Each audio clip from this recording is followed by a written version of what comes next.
자, 그럼 저희가 오늘 이제 또 저희가 이분을 모셔서 말씀을 꼭 들어보고 싶었습니다. 오늘 이제 SK증권의 최석원 지식서비스 부문장님께서 나와 계신데요. 안녕하세요. 네. 안녕하세요. 예, 오랜만입니다. 예, 예, 부문장님. 저희가 오늘 또 여러 가지 이슈가 많이 있지만요. 네. FOMC 이사로 분석해 주시고 금통위 전망해 주시고 이렇게 두 가지 얘기하셨는데 의사랑 뭐 방금 나온 거니까 좀 따끈따끈하게 해주시죠.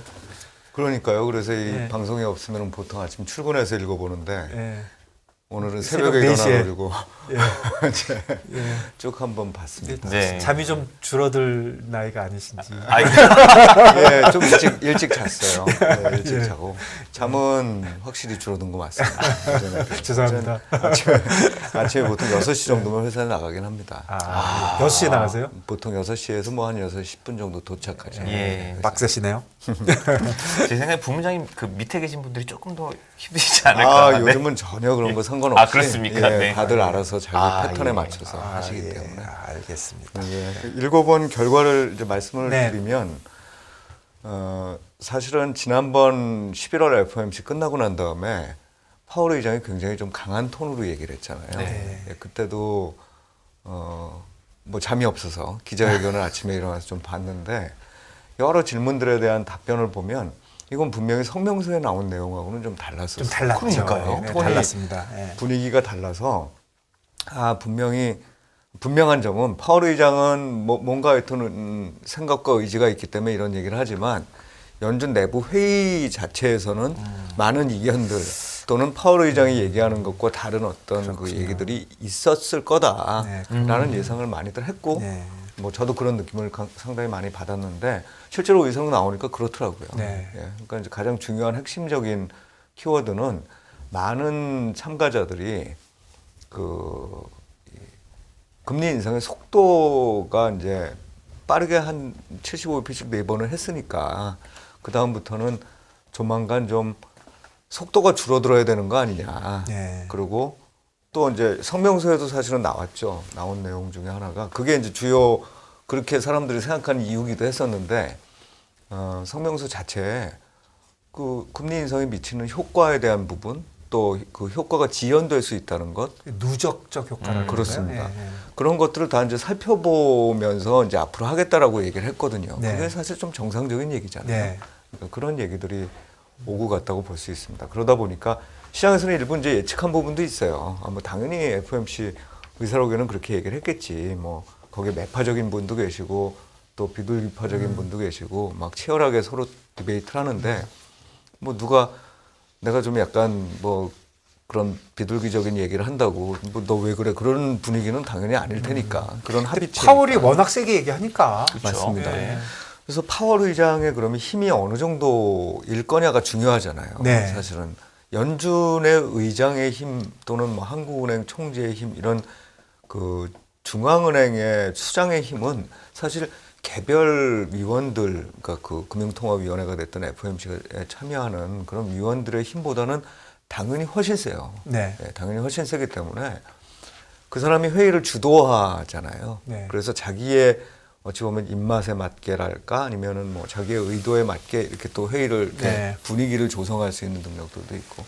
근데 확실히 옛날에 그린스펀 의장 때에 비해서는 좀 약화되어 있는 건 사실이죠. 네, 좀 약화되어 있는 건 의장의 힘이 그렇죠. 예. 의장의 힘이 좀 약화되어 있는 건 사실이고 오히려 이제 반대로 힘이 좀 약화되어 있기 때문에 본인이 주도할 수 있는 기자회견에서 좀 강하게 얘기하는 이런 경향이 나타나는 것 같기도 하고. 어떤 분이 네. 파월 뭐 연준 의원 다 필요 없고 파월 마음대로 할 거다. 그러니까 파월 말만 들면 된다. 그런 의견이 분명히 최근에 있었어요. 네네. 근데 꼭 그런 거 아니다. 예, 그렇지는 네, 않다고 생각을 합니다. 그리고 이제 파월 의장은 좀 그럴 만한 위치에 있는 건 사실이에요. 왜냐하면 파월 의장이 그러니까 어떤 연준 의장도 또 뭐 어떤 뭐 그 공직을 맡는 분도 마찬가지지만 과거의 경험들로부터 교훈을 얻잖아요. 네.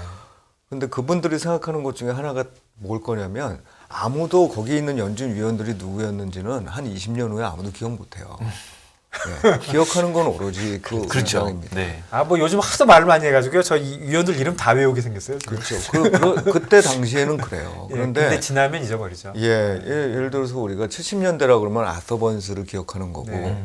또 80년대라 그러면 볼커를 기억하는 거고 그렇죠. 그린스펀. 네. 90년대라 그러면 그린스펀을 기억하는 거고 그때 당시에 의원들이 누구였는지 한 명도 어우, 모르겠습니다. 전혀 모르죠? 한 잘 명도 모르시죠? 모르겠네요. 예, 예. 그 아는 분은 누구냐면 예를 들면 그 볼커 의장 때 예를 들어서 그 다음에 의장이 된 뭐 그 사람인 그린스펀. 예, 예. 그 사람은 위원이었으니까. 예. 그리고 그린스펀 때 뭐 그 이후에 벤 버냉키 뭐 이런 식이란 말이에요. 사실 우리 금통위 위원도 누군지 잘 모르죠.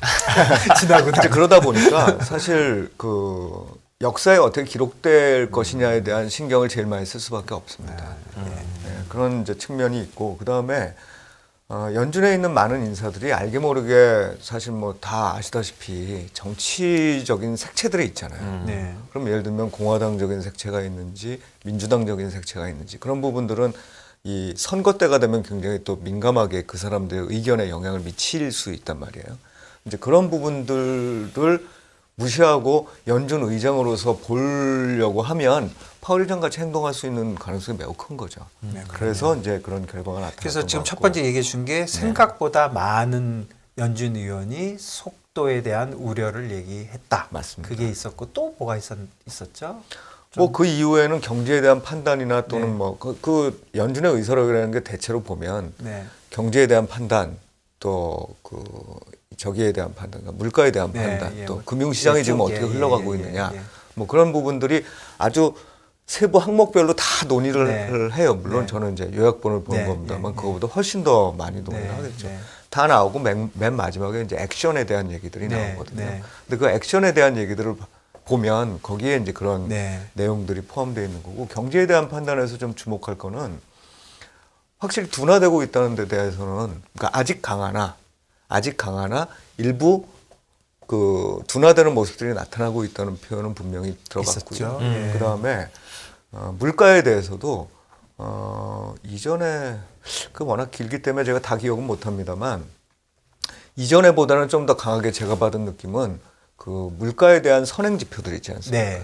이제 이전까지만 해도 물가에 대한 선행 지표들이 크게 영향을 미치지 못했었어요. 네. 그래서 시장하고의 괴리가 뭐였냐면 물가의 선행 지표들은 다 내리고 있는데 예를 들면 뭐 에너지 가격 맞아요. 내리고 뭐 부동산 가격 내리고 맞아요. 다 내리고 네, 네. 있는데 네.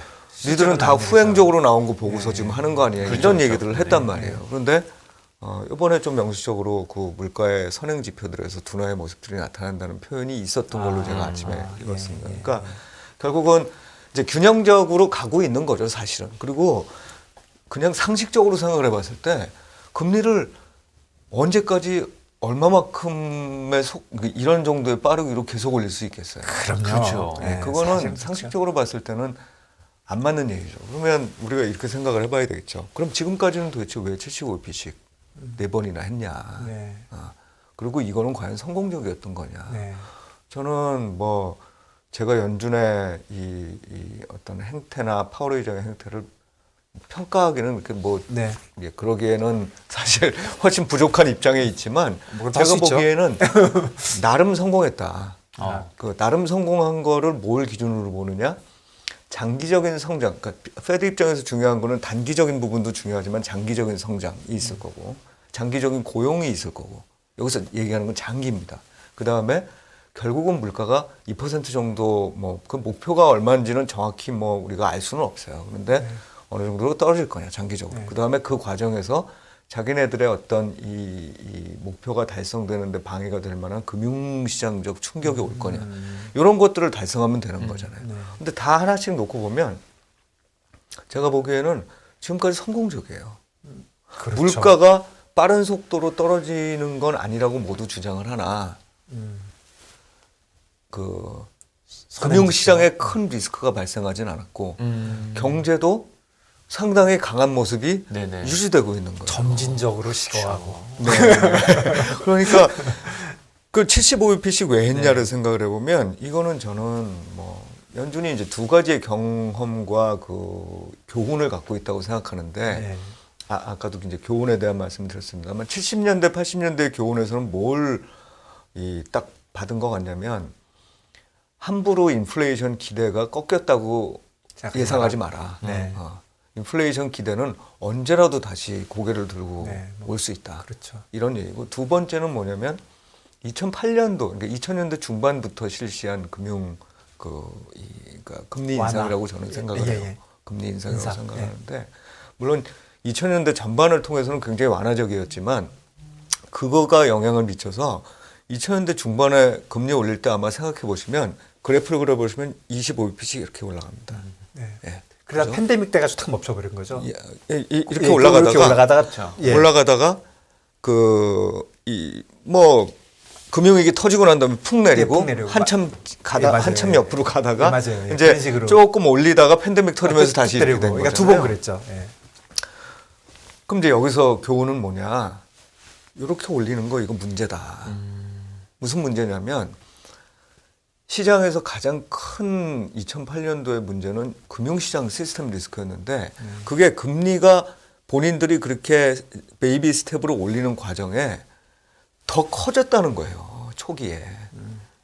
그러면서 마지막에 가가지고 한꺼번에 다 터지는 현상이 나타났다는 겁니다. 맞아요. 그러니까 빨리 올리는 게 오히려 낫다라고 판단을 내린다는 거예요, 이 사람들이. 그리고 또 단순하게 생각하면요. 네.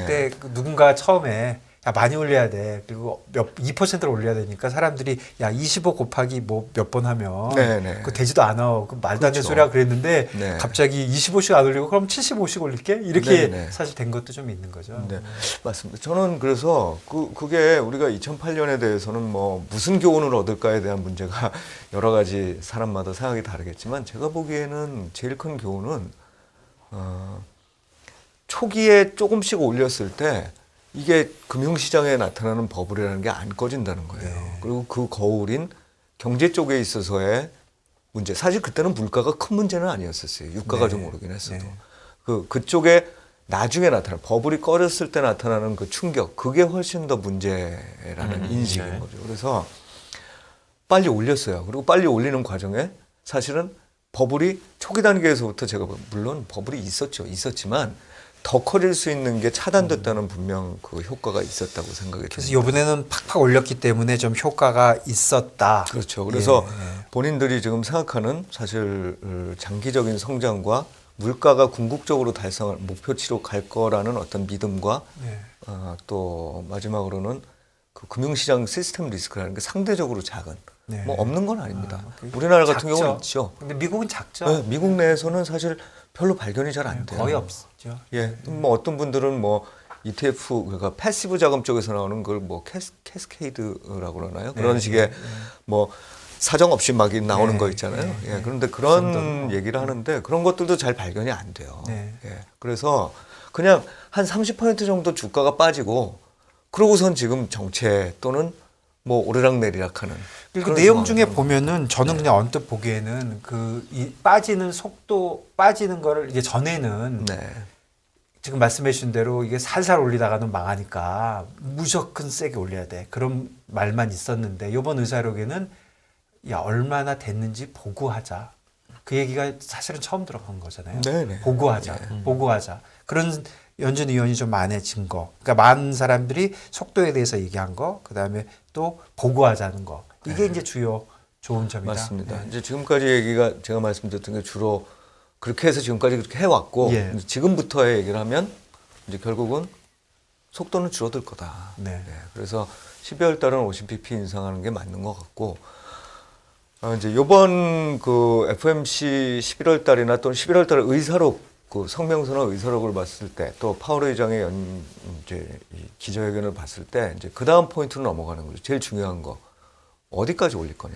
네. 그리고 맞습니다. 언제까지 올릴 거냐 네. 이런 문제잖아요. 그건 이제 상당히 데이터 디펜던트 해졌다고 일단 볼 수 있습니다만 여기서부터 이제 어찌 보면 인과관계를 고려한 전망의 영역이라고 봐야 되겠죠. 우리가 뭐 네. 미래를 어떻게 알겠어요. 네. 그런데 그 지금까지 올린 게 과연 충격을 줄 거냐 안 줄 거냐의 문제인데 적어도 지금까지는 말씀드린 대로 경기 침체가 나타나지는 않았어요. 1년 동안 빠르게 이렇게 금리를 올렸는데도. 그런데 이제 전망을 보면 지금까지 올려놓은 금리 수준이 분명히 경제 부담을 주기 시작하는 단계에 들어간 거죠. 사실 그렇기 때문에 물가가 떨어지는 거고. 그렇죠. 네. 예, 그게 또 역시 마찬가지로 연준의 그 정책의 결정을 내리는 거. 그래서 그 세 가지의 조합을 놓고 보면 제가 보기에 지금 연준이 생각하는 건 그 사람들도 미래를 다 아는 건 아니니까 그냥 지금 현재의 생각은 내년 저 상반기 정도 우리는 맨날 뭐 한 달 한 달 어떻게 될지 보고 있으나 연준은 그거보다 훨씬 시계가 길 그렇겠죠. 거고 예. 내년 상반기 정도까지는 일단 속도를 좀 줄여가면서 상황을 보자. 그렇게 되는 거겠죠. 그래서 75가 50이 되면 뭐 속도 줄인 거죠. 맞습니다. 그래서 이제 50으로 올리면 4.5가 되는 거잖아요. 예, 그다음에 이제 12월 달에 가장 중요한 건 점도표가 어떻게 나올 거냐인데 그렇죠. 제가 보기엔 이제 점도표가 아마도 5%대 초반 정도까지 내년에 올리는 거를 목표로 하지 않을까. 0.25 그렇게 정도? 변하지 않을까. 그렇게 생각을 하고 있고 그 정도 수준이라면 일단 시장은 당연히 뭐 기대했던 정도일 네네. 거다라는 게 예상과 이제 12월 벗어나지 달에 않았다. 대한 네. 그 전망입니다. 그렇네요. 그러면은 오늘인가요? 네. 금통인가요? 네, 오늘이 맞습니다. 있죠. 예, 좀 이따. 예, 금통이 잠깐 좀 얘기해 주시죠. 금통위는 우리나라도 물가가 문제지만 사실은 우리나라는 지금 물가만큼이나 경제적인 타격이 사실 다른 나라들보다 더 커질 수 있는 가능성이 높은 국가이기도 해요.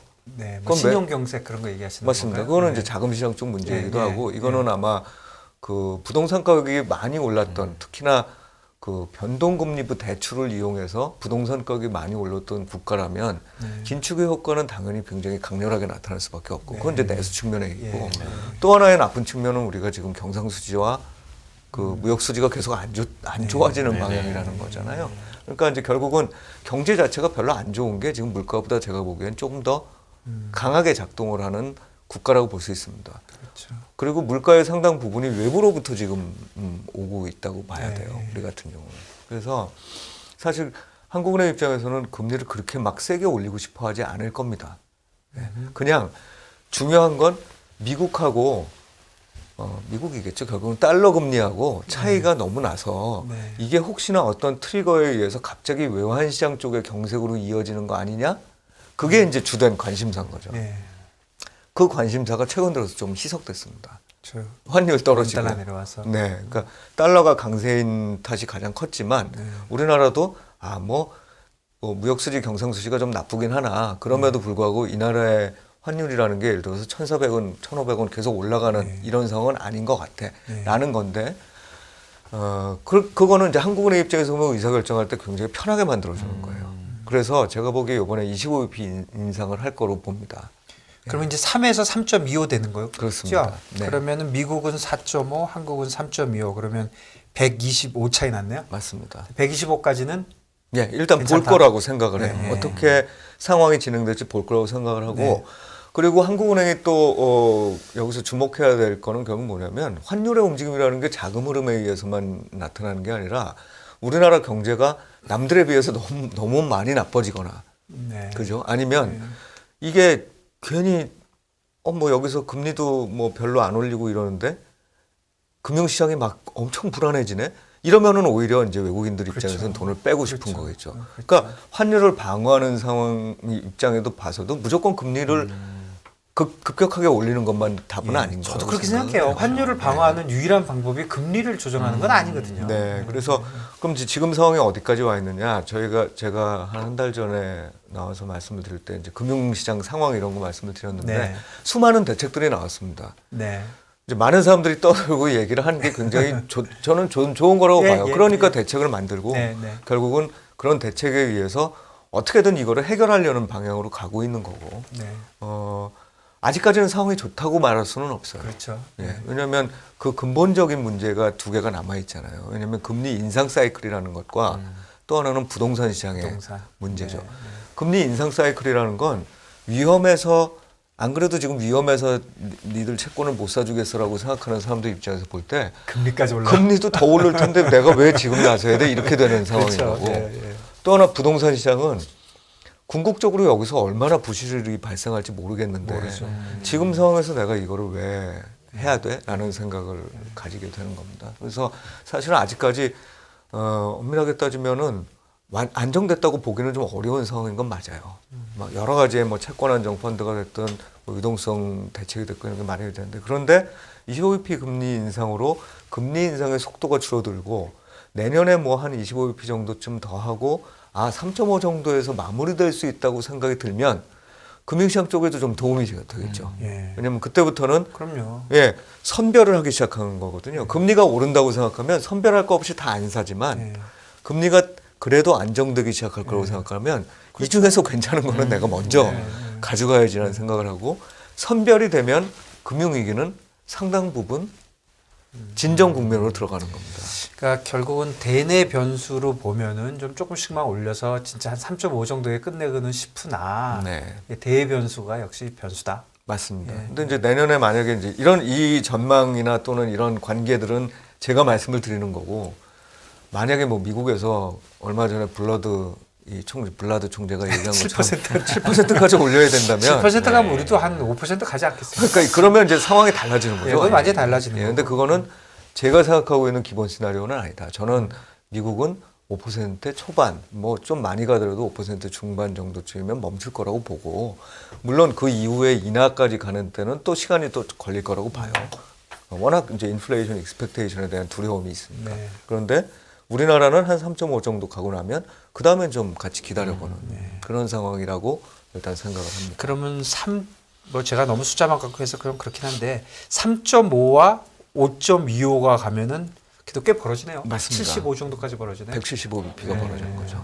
그래서 일각에서는 이렇게 5.25를 갖다가 간다고 보면 우리나라도 한 4%까지는 가야 되는 거 아니냐 이거 네, 걱정들을 한단 3.75를 말이에요. 얘기하는 사람도 좀 믿고 그러는 것 같아요. 네, 근데 뭐 사실은 뭐 별 차이 없는 거 아닙니까? 아, 그렇습니다. 예. 저희가 이제 비슷한 게 예. 제가 이제 항상 예. 뭐 어떻게 생각을 하냐면 예. 주가도 마찬가지예요. 예. 주가도 많은 분들이 우리 500 정도까지 갔었잖아요. IMF 때. 네. 1500까지 갔었을 네. 때 이제 1600, 1700 이렇게 올라가는데 못 사고 계속 기다렸잖아요.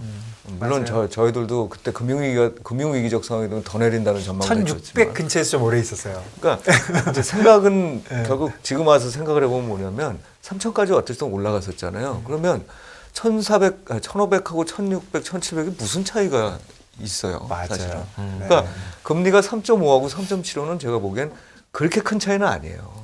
예, 사실. 근데 매일 여기 앉아서 방송하면요. 0.25 더하고 빼기 맨날 하고 있습니다. 네. 저는.